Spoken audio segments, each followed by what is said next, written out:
Welcome to the PrepNet, presented every Sunday at 6 p.m. Eastern Time on Talk2Me's Channel 14. Come join us to discuss everything about prepping and hear what others have done. All About Food Part 1. In this multi-part All About Food topic, we'll start with the classification of food. What is the classification of foods? For this presentation, food classifications refer to the condition of the food when you bought it, such as canned, boxed, frozen, fresh, etc.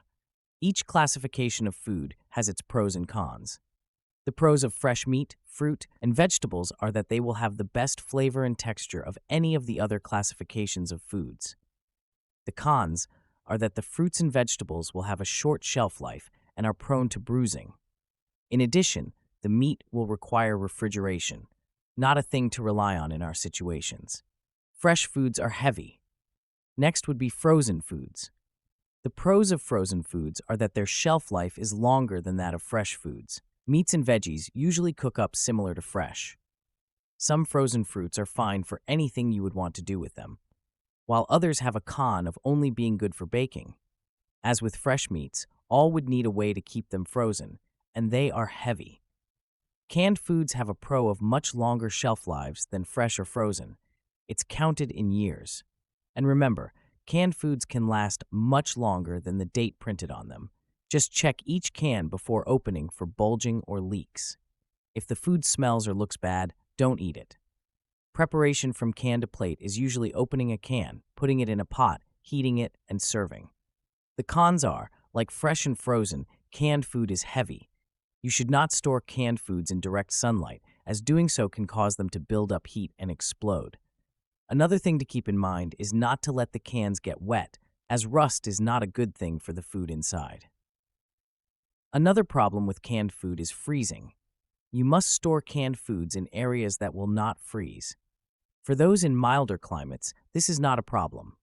For those of us in cold climates, the places we can store canned food are fewer. Even though canned foods can last a long time, we advise that you rotate your canned goods to be sure you have the newest canned foods for your bug out. A pro for home canning your own food is that you control what is in the finished product, like no preservatives and the best quality foods. The next classification of food would be dry foods like boxed mac and cheese and boxed flavored rice and pasta, and the like. Be sure to read the label to see if they require other ingredients so you can stock up on them. This would also include bags of rice, beans, wheat, flour, salt, and sugar. The pro is that properly stored dry foods have a long shelf life. Properly stored means you don't leave them in their original packaging. The cons are the need to store them in rodent-proof containers. Any food that does not already come in cans or jars should be stored in rodent-proof containers. The pros of beans, wheat, salt, and sugar are that they have long shelf lives. A con of rice and flour is that they will go stale at some point, so you can't store them as long. But you will still get many years of storage. Just buy fewer and rotate them. To fix the stale flour problem, mill wheat into flour. Not only will this eliminate the stale problem, but you will get the freshest and most nutritious flour you have ever baked with. You do not want to stock up on any bagged food that has been cooked in oil, such as potato chips, tortilla chips, and some crackers. The oils used in cooking will go rancid. If you want to semi-stock up on these, make sure you rotate them so what you have is still fresh. MREs, or meals ready to eat, are quick and easy full meals. Believe me, today's MREs are much better than the older K and C rations of World War II. K for carton and C for canned. MRE shelf life is way longer than they say if stored in a cool, dry place. I am eating 10 to 15-year-old MREs, and they are still fine as they were stored in a cool 55 to 65 degree place. They might not have 100% of the nutrition of a new MRE, but they will still provide much life-saving food. The two biggest cons are their heavy weight and, to a larger extent, they are expensive compared to any of the previously mentioned food classifications. A dehydrated food's pro is that they need no refrigeration and have a good shelf life. Dehydrated fruits are good right out of the bag, but veggies need to be cooked in liquid to soften them up. Other cons are that you will have a limited variety of dehydrated foods unless you dehydrate the foods yourself. Dehydrators are not super expensive.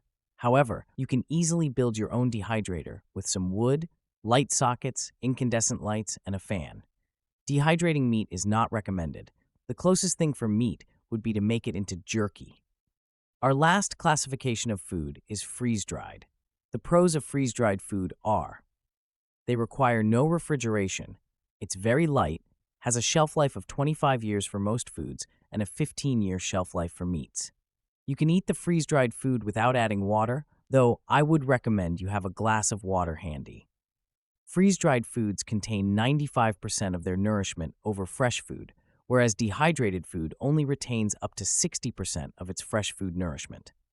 The cons are that freeze-dried food is very expensive unless you freeze-dry your own food.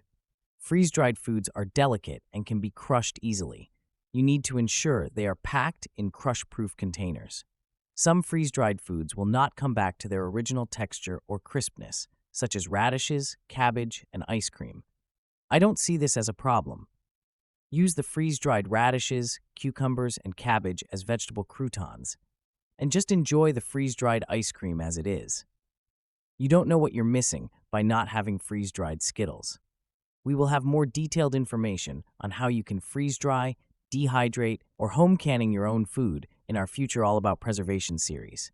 In Part 2 of All About Food, we'll cover suggested combinations of food classifications.